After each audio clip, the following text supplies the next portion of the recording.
Hello everyone and welcome to Art Chat. I'm Marge Lee and today we're in Tribby Art Center to celebrate the opening of the newest exhibition here across the land. Today we're talking with 3 of our award winners, so let's get started. First up is Tinka Zeichvogel. Let's go chat with Tinka. So you are the winner for Best Young at Art, and that is an award for the artist who has been creating for 3 years or less in the medium. So congratulations. Now tell me a little bit about this wonderful painting that you've done. You were telling me the story of it. Well, back in 2019, probably late winter but whatever, I'm not quite sure. I opened my email and there were these eyes looking at me, and I thought, I have never realized that a bird could look worried. When my bird rehabber friend checked him out, he was suffering from parasites, and of course he was worried. He felt terrible. So I looked at those eyes, and I'd only been painting less than a full year, I think, possibly into the second. And I thought, well, if I can do those eyes, that would be good. And so you did the eyes first. I did the eyes, and there they were staring at me, and then I added the beak and so forth, and then it was this bit of a face, the most important part of the face, looking up at me. I said, well, okay, take a deep breath and let's go for feathers. And you did the feathers beautifully. Well, today they would be done probably a little bit differently, maybe more brown in it, but he's been hanging on my wall, and one of my daughters has said, oh, can I have him? So he will go to a good home. And the hawk recovered, correct? The hawk was brought back. Allison takes the birds back to the area where she found them and releases them when they're ready. Some never get that far, but she has had landscapers bring her a nest full of eggs, candled them, discovered that there's a heartbeat, and eventually those 5 flickers flew. That's a good one. Well, this bird is certainly flying high. It's a wonderful work of art. The judge thought it compared favorably with anything in this exhibition. Oh no. In spite of being young at art. So we've just talked to the artist who won the Young at Art Award. Now let's go talk to an artist who is quite experienced in art. Let's go chat with Mike Klein.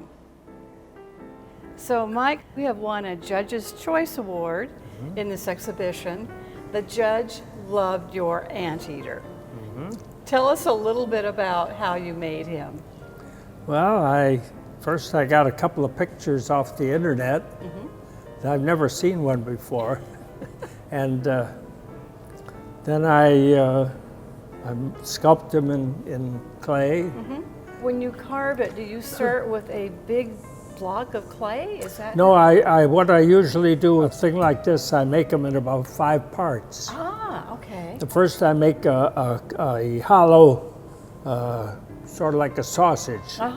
Make it by hand, just squeeze it in 2 parts and put them together so I have the body.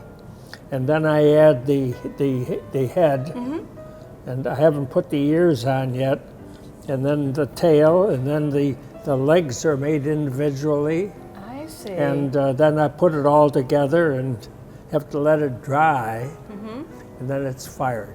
Yeah. That's amazing. The judge referred to it as hollow form, so that's what she meant. And she was very impressed by that technique. Another thing, when you make something like this, you have to put a hole in it somewhere. If you don't, when the thing gets heated up, it'll explode. Oh, which would not be good. So I made a small hole right here so that the thing can breathe. Yeah. Oh, interesting. You've been a real stalwart in the pottery studio. Well, I enjoy it. You know, we get together. We have a group of about there are 3 or 4 that come regularly, and we got to know one another real well, and it's sort of like a little club. Yeah. And you have a great time over there working in the pottery studio. Right. Yeah. June Lockhart was the one who sort of started the whole thing, and we had maybe 4 or 5. Augusta Crane, who does a lot of beautiful work that's Yes. displayed here. Exactly. And Henrietta Arbachek. Yeah. She does a lot of nice, butterflies, all kinds of nice things. So all of you have been working Yeah, together a yeah, long time that's here right, in the yes. Shell Point Pottery Studio. Yeah. So, well, thank you so much for sharing the anteater with us. It's something you don't see very often across the land, so No, it's great fun that you brought it to us. Yeah. Well, So, happy to do it. well, thank you so much, and congratulations again. Thank you. So now we're going to turn to talking to another artist for another scene that you don't see very often across this land. Let's go chat with Karen Hall right now. So now we're chatting with Karen Hall, whose photo really captured the heart of our judge. And it shows a scene that you don't very often see, Karen. So tell me what it is about this particular scene that captured your heart, Karen. What interested you about it? Well, as you can see, it's an outdoor scene.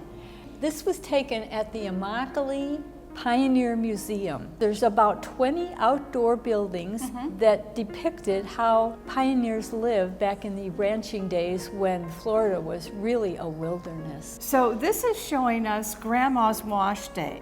And I remember when I was a little girl, there was one day set aside for wash day, but this is a whole different sort of washing day, I think. It is. As you can see, there's a bathtub in the background. This is where the family would take their baths, and this is where they would wash their clothes. Interesting. And I see there's big jugs in this picture with, I guess, Clorox and bleach. And Yes, if you get close to that big jug, you can see it says Clorox on it. I know, it's really fascinating. It is. Well, the judge loved this picture because she thought it was so evocative. It helps us see another time.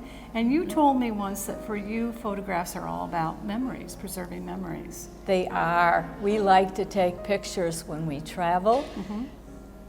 People, and maybe getting a different angle. We enjoy that when we take pictures.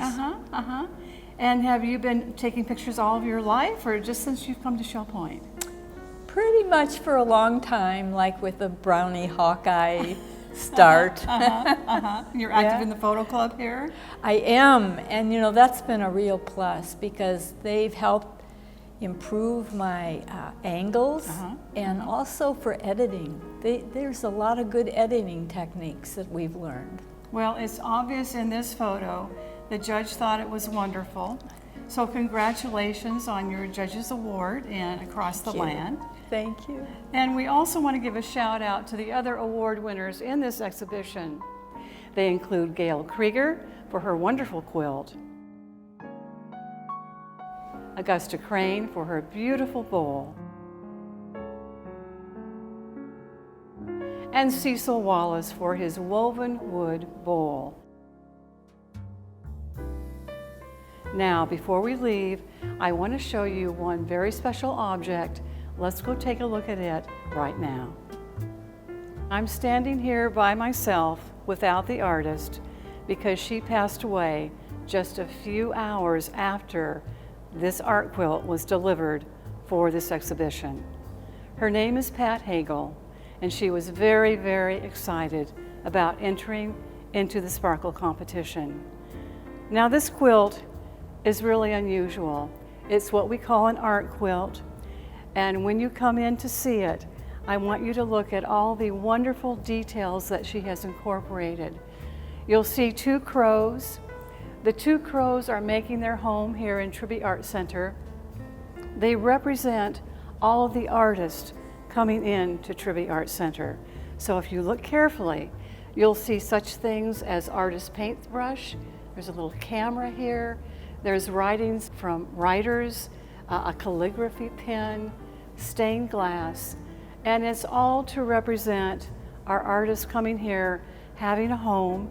The title of the work is Welcome Home, having a home here at Tribby Art Center. She has won the Spirit of the Tribby Award for exemplifying the goal of Tribby Art Center, to nurture our creativity and engage our minds. The exhibition is across the land. It's here through August 11th. Be sure to get in soon and take a look at all these wonderful objects. Thank you for joining us on this Art Chat. We'll see you again soon in Tribby Art Center. Bye-bye.